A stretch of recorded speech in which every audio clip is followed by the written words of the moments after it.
Japanese encephalitis. চট্টগ্রামে আতঙ্ক ছড়াচ্ছে বিরল এক ভাইরাস। আজকে আমি জাপানিজ এনসেফ্যালাইটিস নিয়ে কথা বলতে এসেছি, যা এশিয়ার একটি ঘাতক ভাইরাস যা মশার মাধ্যমে ছড়ায়।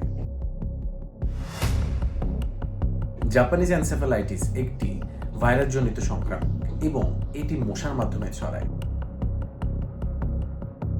যার ফলে মস্তিষ্কে বিভিন্ন ধরনের সমস্যা, তীব্র মাথা ব্যথা, খিঁচুনি, প্যারালাইসিস সহ দীর্ঘমেয়াদী বিভিন্ন ধরনের সমস্যা দেখা দিতে পারে, এমনকি মৃত্যু পর্যন্ত হয়।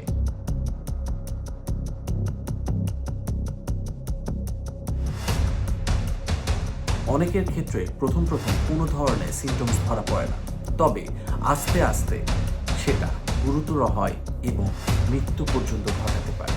এটি গ্রামীণ এলাকায় মশার মাধ্যমে ছড়ায়। এটি প্রতিরোধে আপনি ভ্যাকসিন নিতে পারেন। আপনার ভ্রমণ পরবর্তী সময়ের সুরক্ষার জন্য এটি খুব উপযোগী। সতর্ক থাকুন, নিরাপদ থাকুন।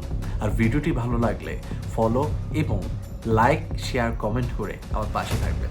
আসসালামু আলাইকুম।